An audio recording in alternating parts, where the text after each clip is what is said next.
Bharat Rafale लड़ाकू विमानों को लद्दाख में तैनात कर सकता है। सूत्रों के मुताबिक भारतीय वायुसेना के कमांडर्स की बैठक में होगी रफाल की तैनाती पर चर्चा। जुलाई के आखिरी हफ्ते में फ्रांस से 6 रफाल भारत आएंगे। चीन से जारी सीमा विवाद के बीच भारतीय वायुसेना के कमांडरों की 22 जुलाई से अहम बैठक होने जा रही है। जानकारी के मुताबिक वायुसेना प्रमुख की अध्यक्षता वाली इस बैठक में चीन के साथ तनाव के हालात पर चर्चा होगी। माना जा रहा है कि 2 दिन तक चलने वाली इस बैठक में एलएसी के हालात पर चर्चा की जाएगी। कांग्रेस ने एक बार फिर चीन को लेकर केंद्र सरकार पर गलत बयानी का आरोप लगाया। कांग्रेस नेता रणदीप सुरजेवाला ने कहा कि चीन की घुसपैठ को लेकर केंद्र सरकार सच छिपा रही है। सुरजेवाला ने प्रधानमंत्री मोदी पर इसे लेकर भ्रम फैलाने का आरोप लगाया। अयोध्या में श्रीराम मंदिर को लेकर एनसीपी अध्यक्ष शरद पवार ने केंद्र सरकार पर सवाल उठाए। पवार ने कहा कि कुछ लोगों को लगता है मंदिर बनने से कोरोना खत्म हो जाएगा। उन्होंने कहा कि हमें लगता है कि पहले कोरोना को खत्म होना चाहिए।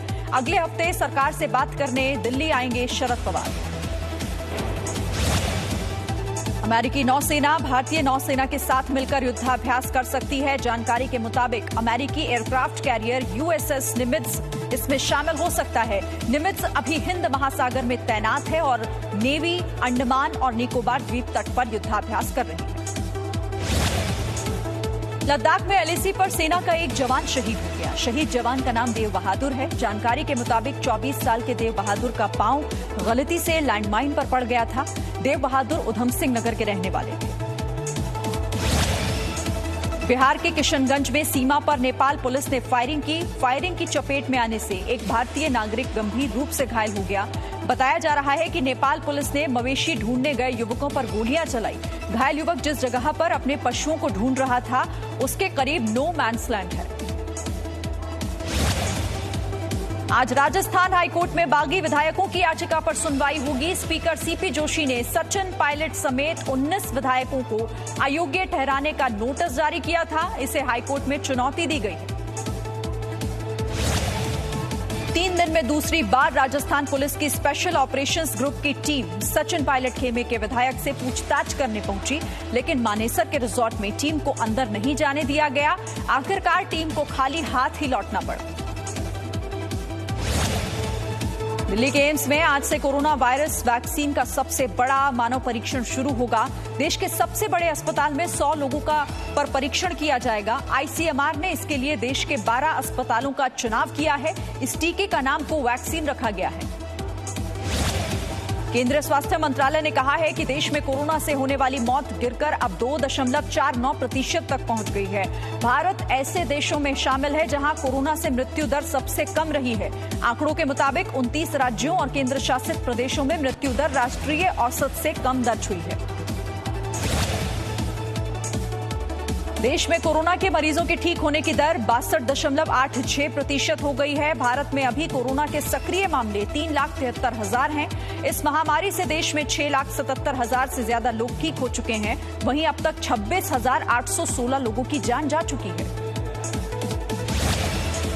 महाराष्ट्र में कोरोना के मरीजों की संख्या 3,10,455 हो गई है। पिछले 24 घंटों के दौरान महाराष्ट्र में 9,518 नए मामले सामने आए। कोरोना से मरने वालों की संख्या अब तक 11,854 हो गई है। महाराष्ट्र में कल 3,906 मरीजों को अस्पताल से छुट्टी दी गई। मुंबई में कोरोना पॉजिटिव मरीजों की संख्या बढ़कर 1 लाख से ज्यादा हो चुकी है। कल मुंबई में कोरोना के 1,038 नए मामले सामने आए। बीते 24 घंटों के दौरान कोरोना से 64 लोगों की मौत हुई। बिहार में कोरोना के हालात का जायजा लेने केंद्रीय टीम बिहार पहुंची, जिसमें स्वास्थ्य मंत्रालय के ज्वाइंट सेक्रेटरी लव अग्रवाल समेत कई बड़े डॉक्टर शामिल हैं। बिहार के स्वास्थ्य विभाग ने इन्हें कोरोना संक्रमण की रोकथाम के लिए जारी कोशिशों की जानकारी दी। प्रधानमंत्री मोदी ने बाढ़ प्रभावित 7 राज्यों के मुख्यमंत्रियों से फोन पर बात की। प्रधानमंत्री मोदी ने बिहार, असम, आंध्र प्रदेश, तेलंगाना और तमिलनाडु में कोरोना के हालात पर चर्चा की। असम में हो रही लगातार बारिश, बाढ़ और भूस्खलन की वजह से 110 लोगों की मौत हो चुकी है। राज्य के 47,000 से ज्यादा लोगों को 290 राहत कैंपों में रखा गया है। आकाशीय बिजली गिरने से बिहार में अलग अलग जगहों पर 10 लोगों की मौत हो गई। राज्य के 7 जिलों को नुकसान पहुंचा है। बिहार के कटिहार में कई बच्चे बाढ़ के पानी में खतरनाक स्टंट करते दिखे। दर्जनों बच्चे पुल से नीचे गहरे पानी में छलांग लगा रहे थे। गांव वालों के मुताबिक इन सभी को तैरना आता है, इसीलिए ये स्टंट करते हैं। हिमाचल प्रदेश के किन्नौर में बारिश की वजह से कई लोग गांव में फंस गए हैं, जिन्हें बचाने के लिए रेस्क्यू ऑपरेशन शुरू किया गया। गांव में फंसे लोगों तक पहुंचने के लिए रेस्क्यू टीम ने रस्सी और लकड़ी का सहारा लिया। केरल के कोच्चि में भी बारिश ने हालात खराब कर दिए हैं। समुद्र के किनारे बसे गांव डूब चुके हैं। समुद्र की बड़ी लहरों ने गांव के एक घर को पूरी तरह तबाह कर दिया, जबकि 4 घर ऐसे हैं जो मामूली तौर पर क्षतिग्रस्त हुए। अमृतसर में हुई 2 घंटे की बारिश ने ही प्रशासन के दावों की पोल खोलकर रख दी। करोड़ों की लागत से बने हेरिटेज स्ट्रीट पर पानी जम गया। श्रद्धालुओं को काफी मुश्किलों का सामना करना पड़ा। स्थानीय लोगों का कहना है कि हर बार बारिश के बाद हेरिटेज स्ट्रीट का यही हाल होता है। आज सावन का तीसरा सोमवार है और देश भर के शिवालयों में भगवान भोलेनाथ पर जल चढ़ाया जा रहा है। हालांकि कोरोना संक्रमण की वजह से मंदिरों में सामाजिक दूरी का पालन भी किया जा रहा है। कई मंदिरों में ऑनलाइन दर्शन की भी व्यवस्था की गई है।